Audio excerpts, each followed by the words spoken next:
The Penguin episode 4 just wrapped up, and I am so excited to talk about this. I'm absolutely loving this show. Like, every episode that comes out blows me away in one way or another.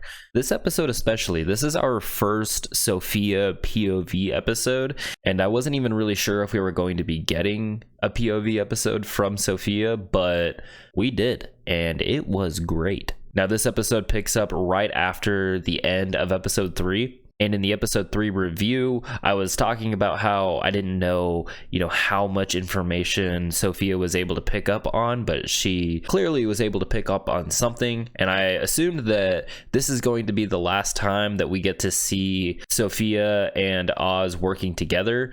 And it turns out I was right, because Sophia pretty much knows everything.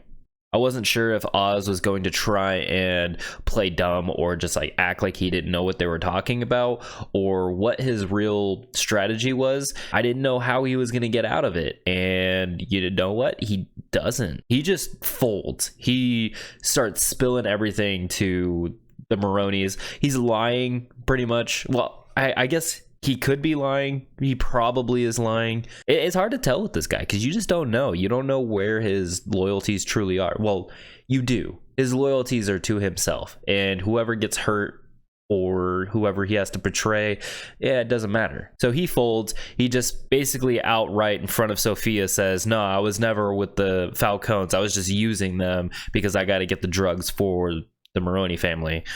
And yeah, it's over. It's all downhill from here. Also, on top of that, she finds out about Oz killing Alberto, which, to be honest, I didn't really see coming.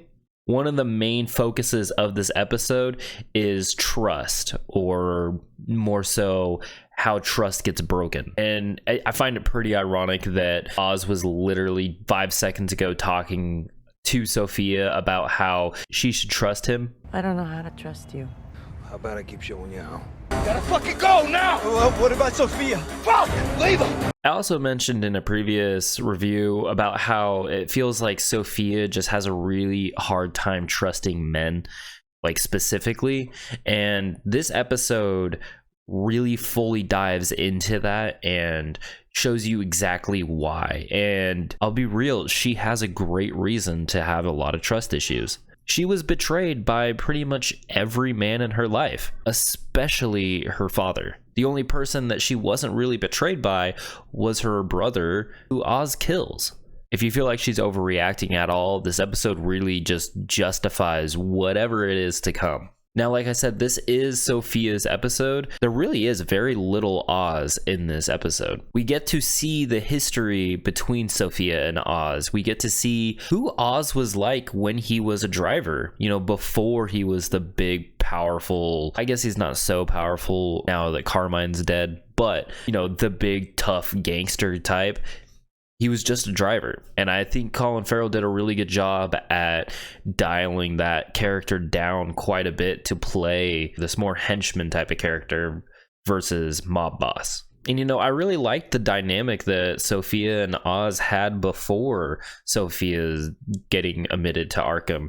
They were kind of like the underdog duo. Sophia was kind of this naive, mostly innocent mob daughter, and Oz was kind of like this quieter, a little more timid guy that was kind of bullied and, looked down on, or just wasn't even noticed to begin with. I really liked how you get to see a completely different side to these characters and a completely different connection that these characters have. And then you also get to see how class starts to play a part, and how Sophia, she is a rich girl who, is the daughter of the big boss. And sometimes she has to flex that a little bit. And I will say, Oz wasn't totally in the wrong with going to Carmine Falcone about Sophia. In previous episodes, we hear about how Oz betrayed Sophia and how whatever he did got her sent to Arkham. And we were under the assumption that she was the hangman. We were under the assumption that Oz found out, and we were under the assumption that he likely snitched or ratted her out and got her sent to jail. But that isn't at all what happened. From Sophia's point of view, she's trying to help people. She's trying to help these women who keep getting murdered, and she has her suspicions, and this reporter seems to be validating them slightly.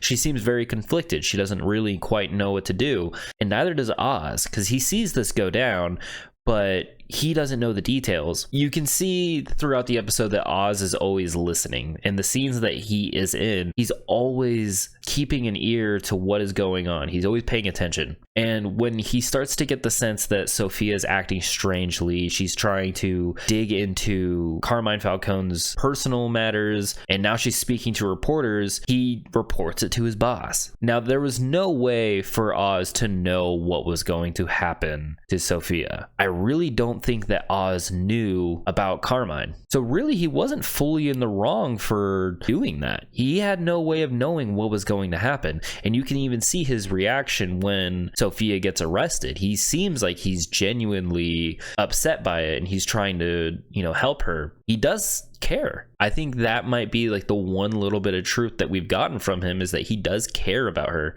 but not as much as he cares about himself. And I think that is going to be one of the things that really stands out on a second viewing of the show, is you're going to get these little nuances in the way people are delivering lines and the things that they're saying, things that you think are lies or might not be lies. You're going to have a completely different mindset going into this episode a second time, because at the beginning, we're made to believe that Sophia was this sociopathic, psychotic serial killer. We were going to see the full extent of that. But the opposite happened, where we get to see somebody go from an innocent person to essentially a monster. It's almost like she becomes what people feared that she was. And it's perfectly captured by Kristen Milioti. This is what I meant when I said before that I can't wait to see her really get to stretch her acting ability, because this episode, she essentially plays two different versions of the same character.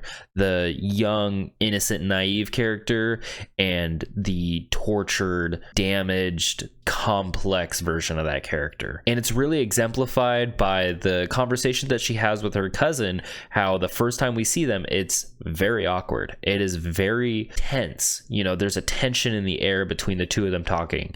The second time that we get to see them have a conversation when they're younger and before all of this happened, it's like two best friends just having a chat, and they're just joking, and they just have great chemistry. It's like a switch got flipped, and that really does have a lot to do with her acting. A lot of people are saying that she deserves a whole bunch of award nominations for this, and I agree. The amount of emotions that she has gone through in just this 1 hour long episode speaks volumes to her as an actress. Just the scene of her finding out in the jail that she is going to Arkham, and that she is going to basically have to stay there for what she thinks is 6 months until she can get a psych evaluation. Just the absolute terror in her face, and then immediately followed up with this trying to understand the situation and come to terms with it, and then just an absolute breakdown. That scene was just so well done and so well written. Not only does it feel like a likely villain origin or the tragic character backstory, but it feels very plausible. It feels real. It feels like something that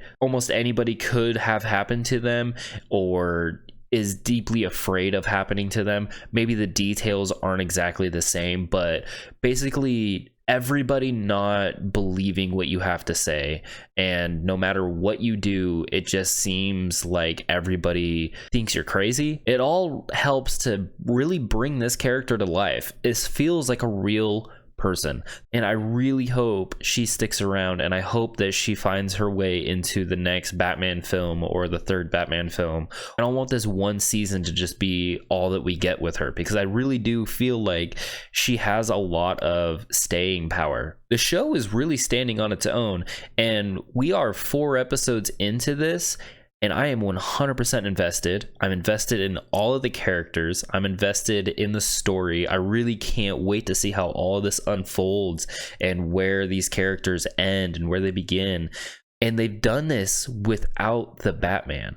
I can't remember if he was mentioned in the beginning of the show or not, but If you didn't know this took place in the Batman universe, it wouldn't really matter because these characters are so well done and they stand on their own two legs. It is just so masterfully written, directed, acted. Everything is done so well. And once again, the show is created by Lauren LaFranc, and this is the first episode that is directed by Helen Shaver, which I think is really cool. This episode felt very dark. It felt like a nightmare almost for Sophia. You know, we finally get to see what the inside of Arkham looks like, and we get to see what these inmates had to go through there. And the first day of her in Arkham was terrible. We really get to see her get broken down. It's a horrific and terrifying place. And we get to see this through the lens of somebody who's innocent and shouldn't be there in the first place. On the surface, this episode is a character who gets betrayed and gets tortured and becomes this, you know, dark version of themselves that commits these terrible crimes like murdering their entire family. But if you dig a little bit deeper, this episode becomes more about what it's like to be a female who gets betrayed by every male figure in her life except for her brother, and it shows how somebody can develop these severe trust issues. You know, obviously those points aren't directly shoved in your face and delivered with a nudge and a wink. It's done cleverly and it's done very, very well. You know, I just thought it was cool. I always love when characters and stories are just way more than their surface level themes and thoughts and, you know, personality traits. I love when there's more to dig deep into and stuff to analyze and think about. And yeah, I really do think this is one of the best episodes that we've gotten of the show so far. And I honestly think this is one of the best episodes of TV that I've seen in quite a while. I really do think that if Sophia does survive this season, she could honestly be somebody that is up there in the talks with like Poison Ivy, Harley Quinn, Catwoman, all these characters in the Batman. You know, I think that she definitely deserves that status. Going into episode 5, the things that I'm really curious to how they're going to shape up or what they're going to look like is, you know, 1, what are the Maronis going to do? 2, now that we've seen the full capabilities of Sophia, what is she going to do next? Because she completely axed her whole family. Also, she saved the one dude that we really would not have expected her to save. What is her plan with him? And yeah, like I said last time, what is Oz going to do? Because she knows that he killed the one person that was important to her that has not betrayed her. The things that she's going to do to this guy if she gets her hands on him, I can't even imagine. And you know what? She's totally justified in doing that. Anyways, that's it for now. So I'll see you guys next time. Bye.